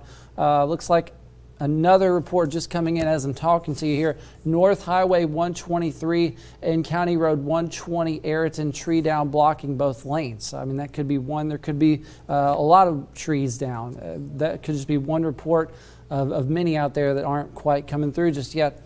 But yeah, these storms are definitely something to take seriously. You see in that tight couplet there right along Teals Crossroad. If we were to take this back a little bit, we can see the path right there from the extreme southwestern part of the warning, southwest of Elamville, and then it moved right into the Teals Crossroads area. At one point, there was some debris with this, and we'll take that back and show you that here. So this is 328. Notice that little pixel, that greenish pixel south of Elamville. That's likely debris that was lofted into the air. It didn't last long, at least from what we're seeing here. Probably just brief at 3:30, 3:31, probably still ongoing. Then it gets a little vague at 3:35 once it hits Teals Crossroad. But it's not to say this can't fire back up again, David. There's another warning that just got issued for the area of Teals Crossroad, Blue Springs, Tyler Crossroads. And this one goes all the way up to Baker Hill, which is south-southwest of Eufaula. The rest of most of Barber County in that severe thunderstorm warning to account for the damaging wind gusts in this one. But the tornado threat is something that we're going to be taking seriously right now. I'll put it back here on our velocity scan to show you where the worst of it is. So right there along and just west of Blue Springs, that's our area of concern, that tightening couplet that's been tightening and loosening, and right now it looks pretty threatening. So treat this like it is a tornado. At one point, I think it was on the ground, lofting up debris into the air, and then it's going to continue to move toward the east and northeast. These are moving fast. That's one of the things to remember, is these are going ground speed 50 to 60 miles per hour. So if you are just 10 miles away from one of these storms, you got to be in your safe place fast, because I mean, it's driving as fast as a car down a county road. Yep, it is. and is producing a tornado right now again. Go back to Max 2. So Blue Springs right here, there's the inflow notch, there's the area of rotation. Looking at the latest scan coming in, the debris tracker, which it went away for a little bit, a little new pocket of debris showing up there on the debris tracker from this area of rotation. And there's that couplet again right here, outbound, inbound. So very good rotation with this cell. That's right along Highway 10, just to the west of Blue Springs, where that area of rotation is, and a tornado. So it is certainly an area of rotation in the atmosphere that is tightening. So you've got probably obviously a big wall cloud funnel coming down. At times that's coming down to the ground. At times it's probably lifting back up. So it's bouncing up and down, if you will, that funnel cloud through the southern part of Barber County. You want to be somewhere safe, as Zach mentioned, anywhere really in the southern part of Barber County, because this cell will continue to maintain rotation all the way through the southern part of Barber County. A very well defined, very mature supercell thunderstorm, and these take on just a mind of their own, if you will. They have a very distinct rotation, and they're out by themselves. They can kind of suck in that warm, humid air out ahead of it from the southeast, and it's producing also some heavy rainfall and hail. A little pocket of hail here. Likely some hail scattered to areas in central Barber County east of Clio. And then this is that downdraft area here from the northern part of Dale County into the southern part of Barber County. So even without the tornado, we're having damage occur from straight line winds. And that straight line wind pocket, which is right here, will carry into the northern part of Henry County and across the southern part of Barber County. The actual tornadic circulation should stay in Barber County, but that doesn't mean you're off the hook again in Henry County, because this pocket of straight line winds will come across the northwestern corner of Henry County, then across the far northern part of Henry County, north of Abbeville. So if you live in that part of the Wiregrass, northern Henry, southern Barber, you want to be somewhere safe. The northern part here of Dale County still being impacted by this cell, but the worst of it is just to the north of you. There's a look at the velocity data again, the radar down there in Echo. We're looking northward at this cell. These are winds outbound, these are winds inbound. So very distinct rotation with this cell. Now there's new severe thunderstorm warning put out into parts of Georgia as well, because these damaging straight line winds will continue with this cell all the way through Barber County. Again, kind of a double-barreled threat here. Yes, a tornado potential, and yes, a straight line wind potential. Both of these will be carrying right on through this area, through southern Barber into northern Henry County. Get someplace safe. Even the straight line wind threat. This isn't just 40, 50 mile per hour winds. These are winds likely in excess of 60, even 70 miles per hour with this cell. We don't see supercell storms like this real often in the Wiregrass. Usually we have smaller cells that are producing a tornado briefly. It lifts back up. This one's been rotating all the way through our area. It was rotating north of Mobile. It's still rotating now, and that area of rotation has really tightened up again. We'll go back to that debris tracker, and there's been some indication at times of debris showing up with that cell in the southern part there of Barber County. So if you live south of Baker Hill, south of the area of that line from Baker Hill to, right, well, look at that, a line just drew there. From this area here, along this polygon line southward, that's where you want to take cover. That includes Highway 131, Highway 10 right now being impacted. Very close there to, let's see, let me zoom in here just so I'm right on the money. I have some pixels for Blue you. Springs. Okay, go ahead. So we're looking at what's gate to gate here. Max 1. As close as you can get to without this being confirmed on the ground, which it could be on the ground. At one point it was. Treat it like it is on the ground. But what we're seeing is those wind speeds kind of elevated up in the atmosphere. You're seeing 63 and 48. Of course, there's the new scan to mess up what I drew there.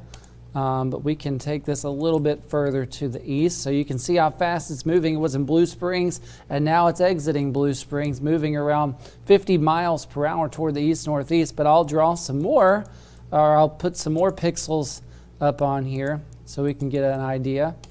So there is the strongest one in the green, and then we'll go to one of the strongest ones close enough in the pink there. So 57 and 51, David. I think this one is definitely trying to hold its strength. And I've been talking about the S feature, and this is what that is. Look at that. That's about as classic as you can get for that. That's how it tightens up. You see that inflow curving it around, and eventually you get that rotation and a tornado on the ground. So that's how that tends to evolve. So I'll take this off. I will go back to the bigger view here. These are moving pretty quickly across parts of, about to enter into far western Geneva County. No warning there. Still could be some gusty winds. Also, southern parts of Coffee County getting that next little round after the worst round move. They're still getting some gusty winds, heavy rainfall, and a lot of lightning strikes. Most lightning strikes are right there concentrated around the warnings, the tornado warnings, and the severe thunderstorm warnings. That's one way we know these are holding their ground, holding their own. That lightning shows us how strong these cells really are. And before you know it, they'll be moving out of the area. But for now, I mean, we have to keep our eye on that one. Looks like that one might have gotten a little bit better just over the last scan here. Yeah, there's debris showing up with that again. We'll take that back to the correlation. Yeah, maybe some debris being wafted up into the air again. The S feature looks even more frightening. So I'm going to take it to some county road levels here and show you who's in line with this. So the worst of it's just east of Blue Springs. It's now moving toward County Road 68 on the northern edge there, getting close to Edwin, but oh, look at that. That doesn't look good at all. That got worse. Yeah, the outbound kick there with that new scan. Yeah, so this is it's not good news. Texasville, you're right on the edge of that. Be in your safe place. Let's see if we can find some more here. Some of these roads are kind of embedded in the map. County Road 131, this is going to be dangerously close to this circulation. And I mean, this looks like could be a tornado on the ground. We just need some debris confirmation here. Right there, maybe. South of Texasville. Right there, that? yeah. So that's probably our area of stuff being thrown into the air. Could be 2x4s, could be a trampoline from your neighbor's house. I mean, stuff, you don't want to be hit with any of this, so make sure you're seeking shelter. And the worst of that's right there near County Road 68 in the Edwin area. And there's that tornado warning for Edwin. I was wondering why there wasn't one, because that circulation so close, confirmed tornado so close to Edwin. Now we finally got the warning for that area into Lawrenceville and into Screamer. Okay, I have not heard that of that community, but that is northeast of Abbeville. So if you're in the Screamer community, make sure you're in your safe spot as well. Still, Baker Hill is in the warning and close enough to the worst part of this threat, but that is now in Henry County. Go back to Max 2 there. That little debris pocket is in Henry County. So there's Edwin. There's a pocket of debris showing up on Doppler radar. That center of circulation is right in this area, kind of clipping there, the northern part of Henry County. County Road 68. There's Edwin. There's Lawrenceville, right along the border with Barber County. This is that strong area of rotation just south and now southeast of Texasville. Very heavy rainfall, likely some small hail in this area. There's that rear flank downdraft area. Very strong straight line winds off to the south and west of Edwin, but that pocket of rotation is centered right there, and that has again tightened up. We've been watching this debris pocket show up and then go away, but that is debris right there, right along County Road 68, northwest side of Edwin. So another confirmed tornado with this cell. And what we're seeing with this cell is nonstop rotation and probably a funnel cloud that's coming down at times, picking up debris, lofting it up. The funnel lifts, it comes back down. It's cycling, it's tightening, it's weakening, it's tightening, it's weakening. And that cycle will likely continue all the way across the northern part of Henry County and the southern part of Barber County. So Texasville here, Edwin right here, very strong rotation in that pocket, and that rotation has produced damage and is ongoing at this point. Areas to the northwest of Edwin will get hopefully a new scan to come in, but that pocket of rotation is moving south of Edgefield, north of Edwin. So right on the border of Barber and Henry counties. You want to be someplace safe with this cell. Very good inflow into this storm, very good outflow as well.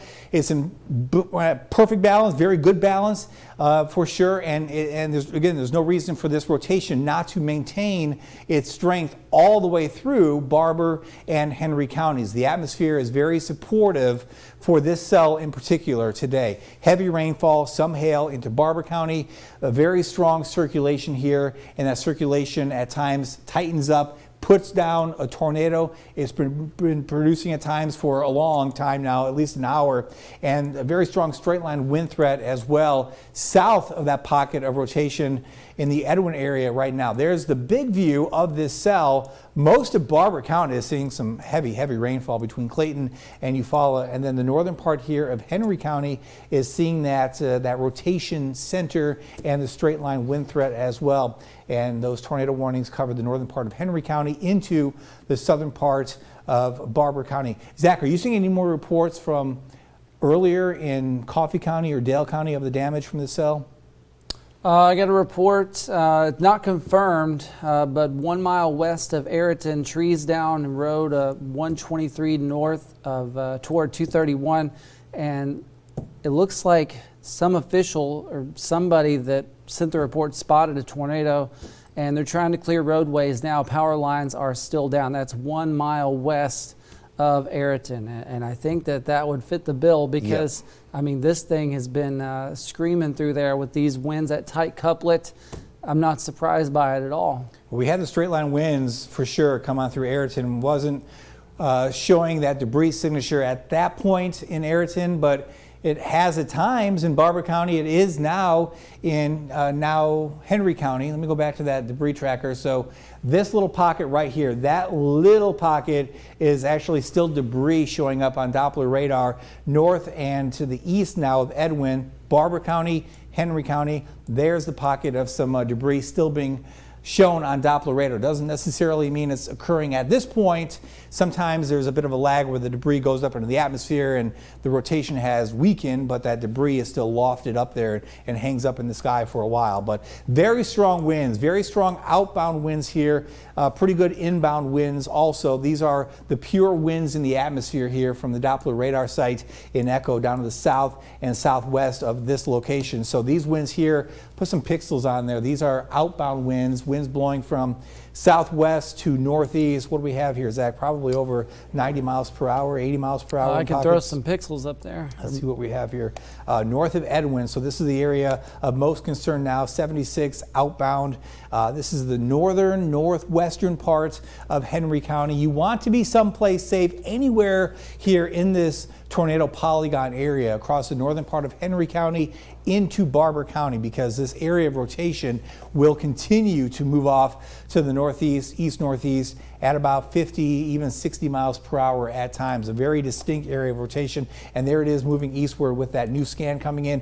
Outbound winds here, inbound winds here. That inbound look has weakened a little bit compared to where it was a little while ago. I'll back this up just a little bit, and you can kind of see how this has been trying to come together and then kind of go away a little bit. So there it is, tightening and now, maybe weakening a little bit. The actual gate-to-gate shear has weakened, so maybe we don't have that tornado on the ground. Maybe it's just a funnel cloud now that's lifting back up into the atmosphere. But when you see winds like this, that means you have a very, very well-developed, we call that a mesocyclone up in the atmosphere, a very distinct spin. And again, that spin at times will tighten and put down a tornado. I want to go big view here for a minute and kind of show you what we're looking at across the area. We all have a tornado watch in effect, and what I have plotted here are winds at about 4,000, 5,000 feet in the atmosphere. And notice here in yellow and in red, that wind band is now moving into the western and northwestern part of the area. That wind energy in the atmosphere is what we're tapping into to produce these damaging straight line winds and that rotation potential as well. So this will continue moving into the rest of the Wiregrass between now and about 7 o'clock today. We haven't seen many warnings areas west or southwest, but there is that potential for an isolated tornado or damaging straight line winds. The worst weather has been north and west of us and now locally across the northern part of the area. That supercell storm that was forming in southwest Alabama continues to work all the way through southeast Alabama now into Georgia here in the next half hour, and that area of rotation will continue for a while. So a very well-developed storm, and that's the one that at times has been producing a tornado, and that threat is ongoing. So if we're not talking about you, that means that you're safe, but we're still watching these other storms that are coming on through the Wiregrass. These storms are not as bad as what we're seeing here into the northern part of Henry County and the southern part there of Barber County. Very, very heavy rainfall, likely some hail as well. In Eufaula, you're going to get a lot of rain from this cell, but the actual center of rotation will be staying southward there across the southern part of Barber County and the northern part there of Henry County. So right along County Road 54, north and west of Lawrenceville.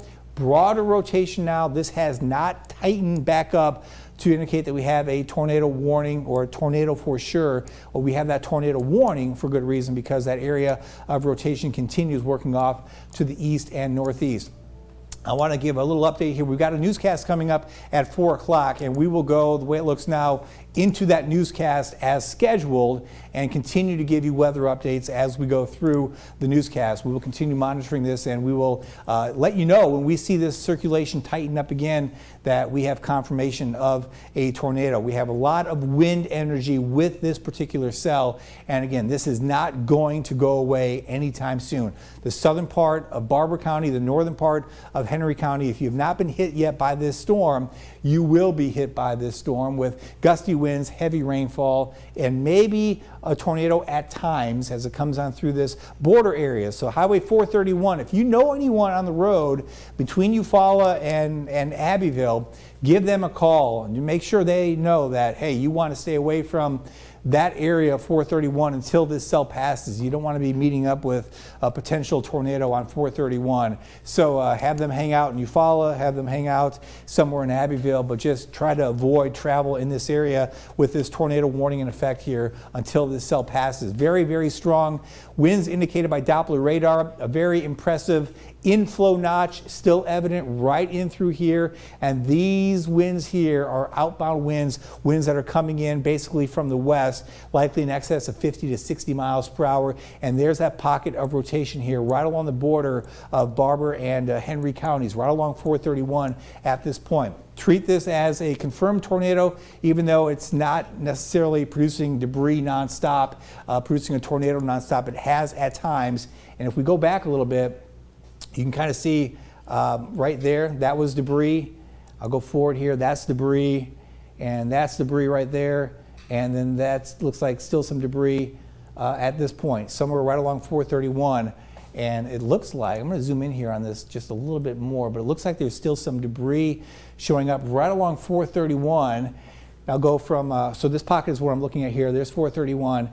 There's a look at that inflow notch here, and we'll go back to that velocity view right here. So a lot of this is lining up where we've got very good rotation with this cell right along 431 at this point. That's the southern part of Barber County, but into the northern part of Henry County, these are very strong straight line winds as well coming in the southern flank of that area of rotation. Again, you've got multiple threats here. You've got the actual circulation, which is right in through here, and then you have this broad area southward of straight line winds, so getting hit with a double whammy there. That area of rotation now crossing 431 in Barber County, but south of there we've got that area of damaging straight line winds. Waiting for this to update because the center of this circulation is probably right in through here, south and east of Richards Crossroads, north and west of Scottsboro Crossroads, the southern part here of Barber County. It will likely, by the way, go back into the northern part of Henry County, because this is Henry County here by Coates, right along Highway 95. Early heads up, be in your safe place as this cell comes on through, and then it crosses over into Georgia and clips Clay County for sure as we go into the 5 o'clock hour Eastern time. So there's that new scan coming in. So there's that pocket of rotation that we were seeing there show up right along 431, and that has led to that new area of debris showing up in the atmosphere right in this area. So some debris being lofted up in the air from this storm, which has produced tornadoes at times. It's certainly going up and down, that funnel cloud is, and when it touches the ground, it's picking up debris. Hopefully just tree branches and pine needles, but there could be some structures being hit as well. And again, this cell will continue to hold together. There's no reason for this storm to weaken. It's got that wind energy in the atmosphere. It's got that warm and humid air coming in from the southeast. So this area of rotation, which is right in through here, south of Baker Hill, the northern part there of Henry County, Scottsboro Crossroads, this will continue moving off to the east-northeast. So heads up in Coates, You want to be someplace safe. Don't go outside. Don't try to see this storm as it comes in. Go someplace safe in your home, innermost part, away from exterior walls and windows. Scottsboro Crossroads, right now it is bearing down on you. North of Screamer, these are damaging straight line winds from Scottsboro Crossroads down to about Screamer. And then there's that pocket, that center of rotation south of Baker Hill, now to the east of 431 in the southern part of Barber County. Let me go back to that correlation coefficient. Getting a little messy here, but there could be some indications of some debris still being lofted up into the atmosphere. A look there at the velocity view, and again a very strong couplet here, 431 moving into the southern part of Barber County. Big view, again, we're tracking this cell as it moves into Barber County and Henry County and then into Georgia here, crossing the Chattahoochee in the next 20 minutes. Eufaula, heavy rainfall for you. Southward into the northern part of Henry County, heavy rainfall. I'll go a little bit bigger view here. Clio westward into Coffee County, Covington County, southward into Geneva County. Showers and storms. None of these have any warnings on them, so the main area of concern is this cell, which is impacting parts of Barber and Henry counties. Rotation with, at times, debris being lofted up in the air from this cell, a supercell thunderstorm that continues moving off to the east-northeast at about 50 to 60 miles per hour. Notice here, if we look at the map, the base map ahead of where we see all the radar returns, a lot of trees in this area. So as I mentioned before, think about where you live and the trees around your house. These winds will be coming in the southern flank here, these straight line winds from west to east. So any trees on the west side of your house, if they were to fall, would be falling eastward. You want to stay away from the west side of your house. Put as much distance as you can between those big trees outside and where you are in your home. And that pocket of circulation here right along the border of Barber and Henry counties, south of Baker Hill, off now to the east of 431, off to the north of Screamer at this hour. Look at the velocity view here. Very distinct rotation showing up with this cell east of 431, the southern part of Barber County. This is still a tornado warned cell. It's been tornado warned for a long time, going back to before 2 o'clock when it was approaching Covington County. And here we are approaching 4 o'clock with this tornado warned cell. Still very good inbound winds here, very good outbound winds, still a very significant area of rotation here. Southern Barber County into northern Henry County. White Oak heads up to you. Coates heads up to you as well as we track this cell moving to the east, maybe a little weakening there with the inbound winds, but still this broad area of rotation at any point can tighten and put back down a tornado and loft debris back up into the sky. There's a look at the debris tracker. We're not seeing any at the moment in this area, but still very, very strong rotation with the cell. Two different views of the velocity here. Both of them show that broad rotation. It has not come back together to be real tight, but it certainly might. A very good inflow notch here showing up with this cell. A very good downdraft as well, so damaging straight line winds now moving back into the northern part of Henry County. So we've been covering this for a long time. We've got a newscast at 4 o'clock. We're going to go into the newscast. Meteorologist Zach Hatcher is here and Justin McNally anchoring the news to keep you up to date on this cell and others as we go through the afternoon hours here, right here on WTVY News 4. From your hometown news leader, News 4 begins with a forewarned weather alert.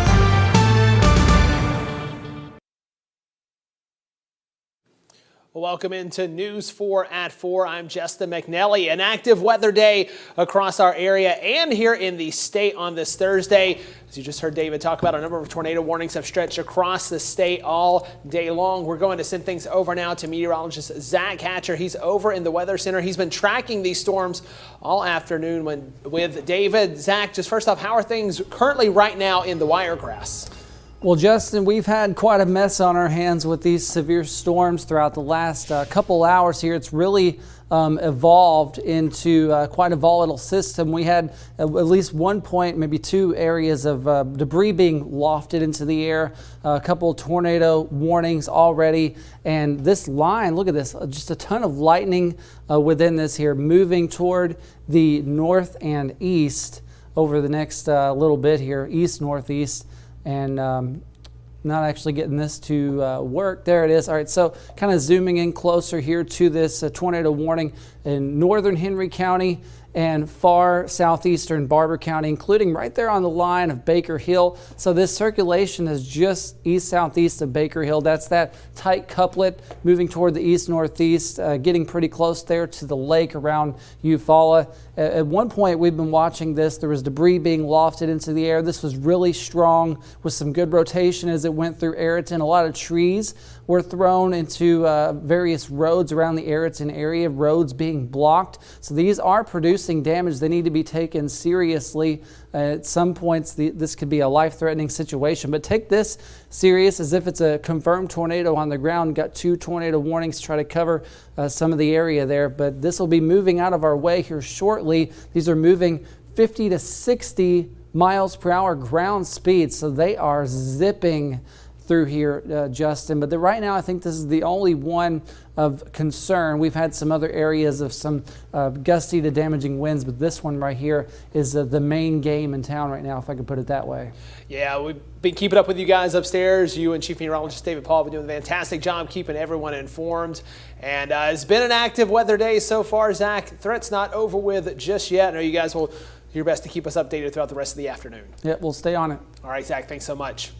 Well, today's storms left a mark in parts of North Alabama. This is new video of damage to the Lawrence County Medical Center. Now, windows were shattered and the roof was significantly damaged, and water is now leaking into the building. Now, no one was hurt, but hospital staff did have to move patients away from the water and damage.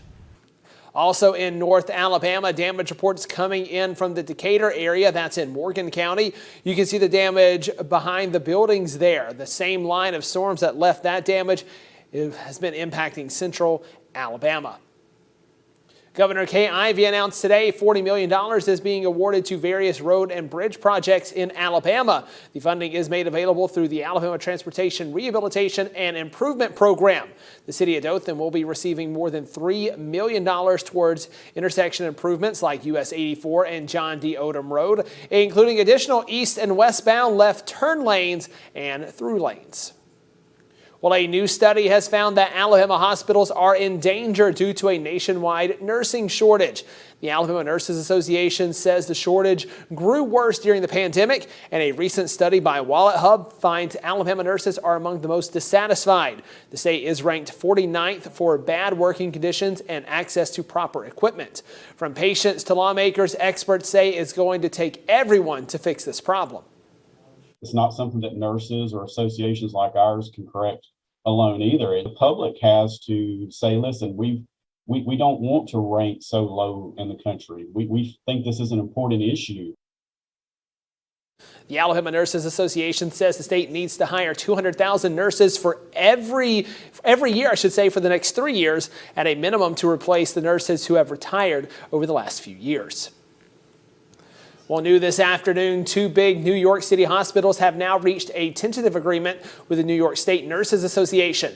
Nurses had lined the streets in front of the 2 hospitals for 3 days, demanding better nurse-to-patient ratios as well as better pay. They said the understaffing was impacting their workload and patient care. Still, that situation has some nursing advocates in Alabama worried. And opening arguments are set to start today in the trial of 5 Proud Boys charged with seditious conspiracy related to the Capitol insurrection on January 6, 2021. Prosecutors are planning to use a clip of then-President Donald Trump telling the far-right group to stand back and stand down. Prosecutors and members of the Proud Boys who testified to Congress say the far-right group celebrated the remarks and used it as a recruiting tool. One of the defense attorneys said the comments didn't reflect any of the actions of the defendants. All 5 defendants have pleaded not guilty. Well, the Wiregrass United Way plays a vital role in giving back to their community. More details on all that they contribute in Wiregrass Gives Back that's coming up after the break.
Welcome back. Well, for decades, the Wiregrass United Way has campaigned to raise money.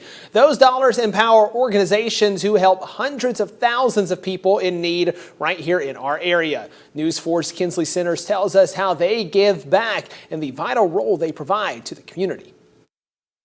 The simple way to sum it up is we raise money. The money raised by the Wiregrass United Way goes to the health and human service organizations in the 6 counties they serve. We do that so they can spend the bulk of their time doing the programs and services they offer, helping people here in the Wiregrass so they don't have to spend as much time fundraising. They have worked to cut fundraising time for their partners since 1938 with a vision to improve lives and provide lasting change. A community is only as strong as its weakest link. So if we can help those that have some type of need improve their life, we're really all helping our community. It all started with helping just 3 organizations, one of them being the Salvation Army, who provides food and disaster assistance to those in need.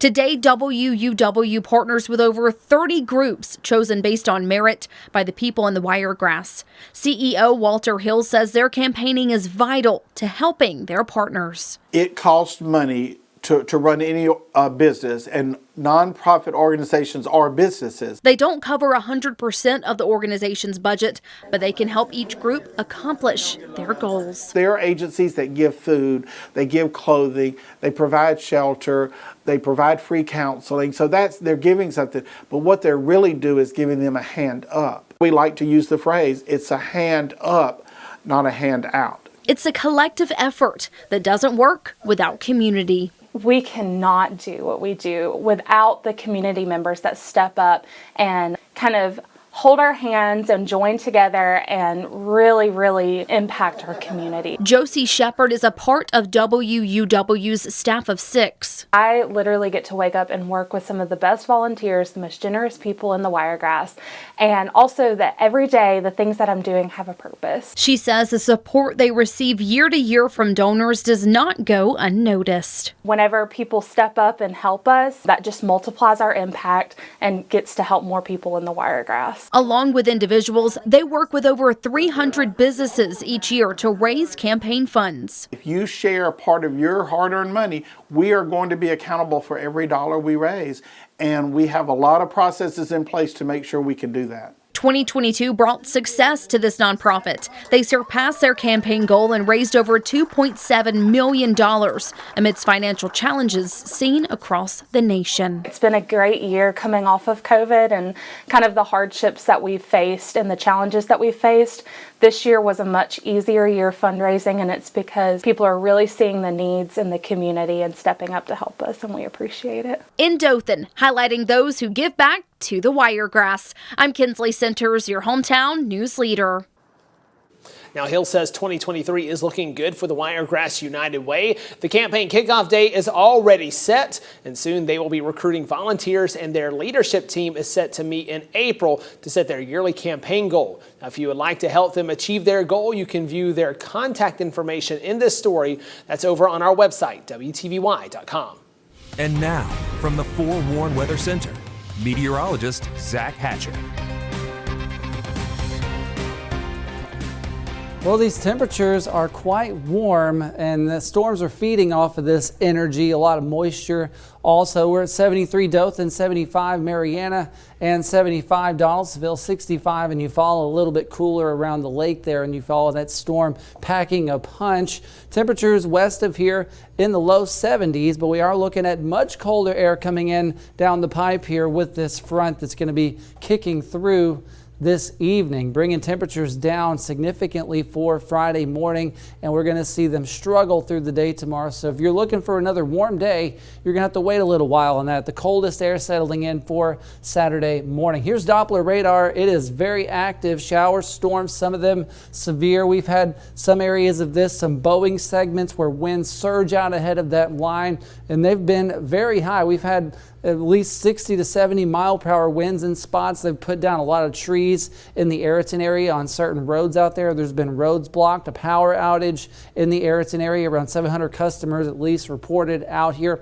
And this cell has been on the ground for a while, tracking through multiple counties. Still seeing some of that warning for extreme northeastern part of Henry County. Also just a very small portion there just southeast of Baker Hill. But now this is switching off into Georgia for Early County, Clay County, that area. This tight rotation still moving toward the east northeast, and it's soon to be out of our way, but it has been quite a headache to deal with as it's been tightening and loosening, and every time it tightens it does have potential to be a tornado. At one point there was some debris being lofted into the air, could be between 5 maybe 10,000 feet into the air, 2x4s, a trampoline. These storms have really been producing some damage. So we're not done yet. We're almost done over the next few hours here, but that tornado watch still going till about 8 p.m. for our counties around Dothan, Geneva, and Coffee County. The rest of the area north of Dothan and far west, that watch should be expiring around 6 p.m. for that tornado watch. This line moving on through here, it's moving quickly around 50 to 60 miles per hour. It'll still leave behind cloud cover for Friday. That's one reason that temperatures are going to be struggling tomorrow. That combined with northwesterly winds 10 to 15 miles per hour, some gusts over 25, maybe 30. It's going to keep temperatures down.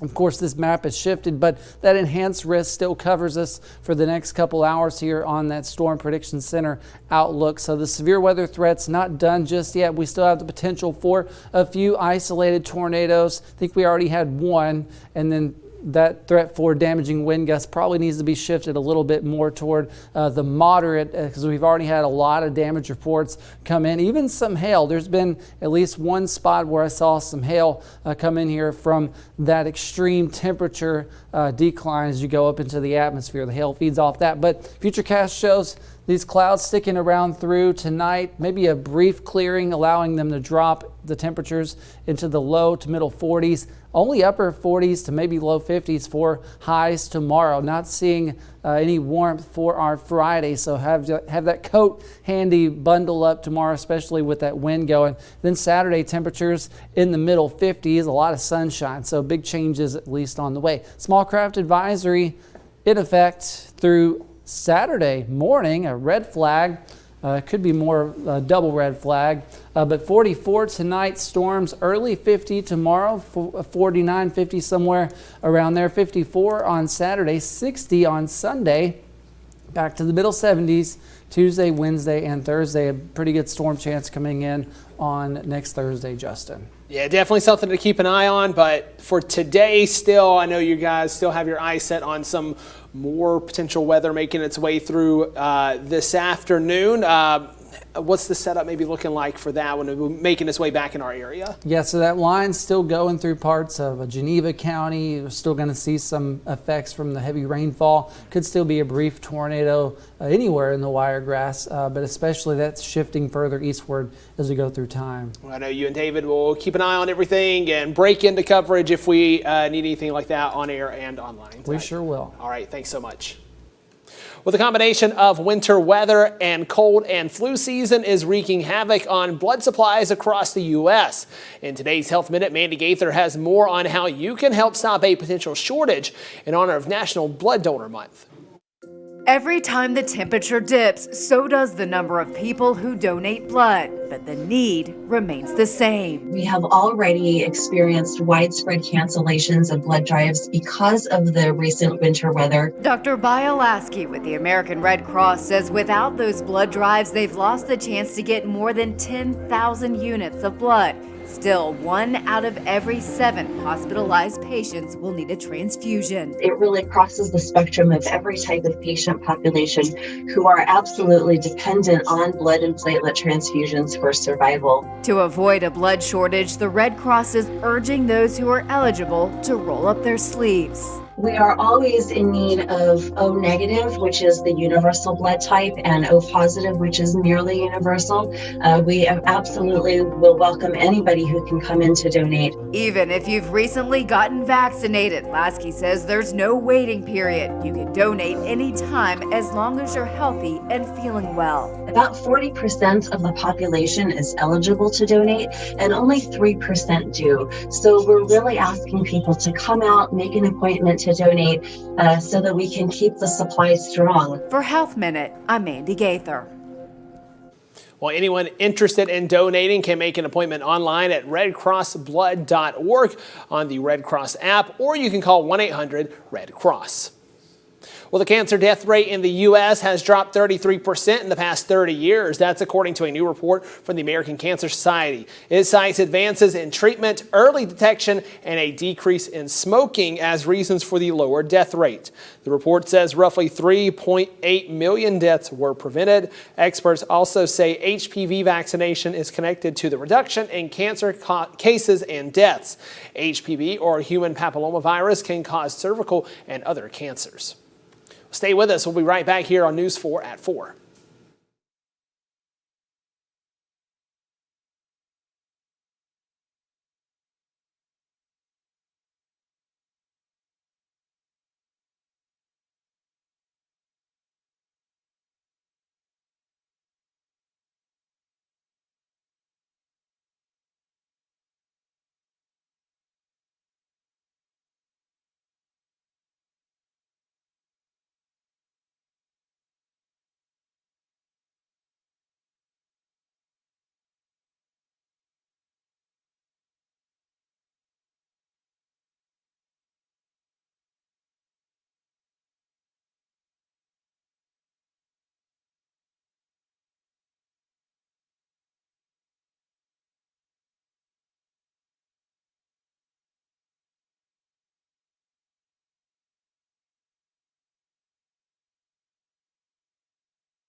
Welcome back. Well, while the latest numbers show the inflation rate slowing a bit, price increases are still higher than they were this time last year. Consumer investigator Rachel DePompa talks to an expert about the 4 ways you can try to fight rising costs in this Watching Your Wallet.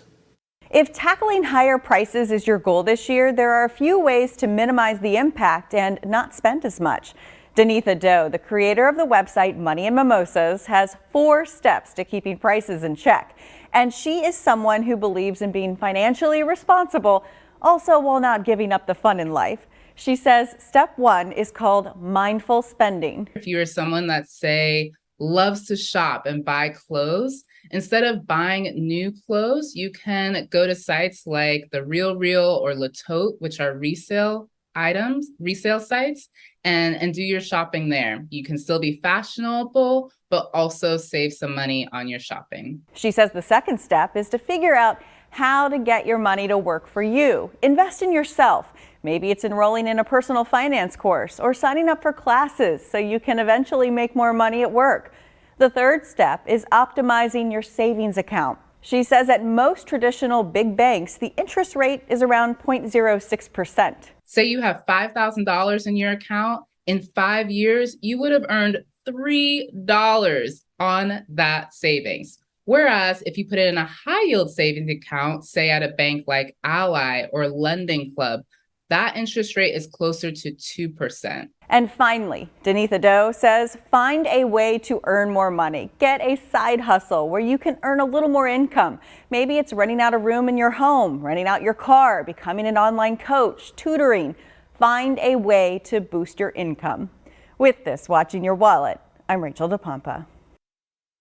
Well, here's some good news for your wallet. Prices continue ticking down in the U.S. That is according to the newly released Consumer Price Index report for December. It shows prices dropped just slightly, 0.1% from November. Now, this is the last inflation report before the Federal Reserve meets this month. The panel is set to decide whether to increase interest rates again to further reduce inflation. Well, Zach, you've had a busy afternoon with some active weather making its way through the Wiregrass. How are things standing as we approach that time for people to start heading home? Well, Justin, there's a lot of storms on the map. We're watching that main line come in. We've been talking about it for a few days here. There's Doppler radar lit up, a lot of lightning, a lot of strong winds out there, some gusty to damaging winds still possibility, but we did have some areas that had around 60 to 70 mile per hour gusts at times. We saw those pixels to kind of back that up. And these are continuing toward the east-northeast, moving around 50 to 60 miles per hour. Still have a small tornado threat going through the next few hours here around and just east of the line. But back behind it, I mean, we are pretty much done. We're in the clear. If you're around Andalusia, if you're around Troy, then everything's good.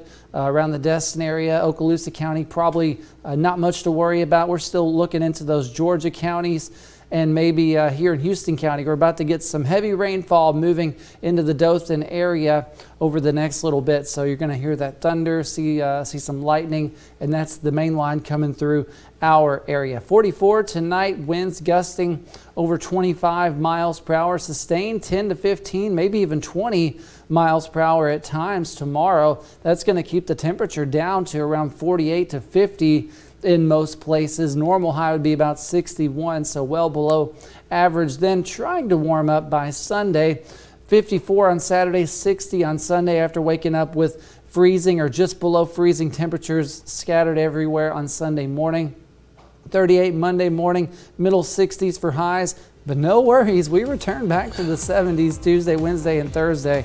So this cold snap is not going to last very long compared to the last one that was prolonged. That is good to hear. And the big thing today is we're not quite out of the woods just yet in our area, correct? Not yet, just about an hour or 2 more hours, we should be good. All right, Zach, well, thank you so much for all your updates so far this afternoon. And thank you all for joining us for News 4 at 4. You can join David and Taylor over at 5 o'clock. Have a great afternoon.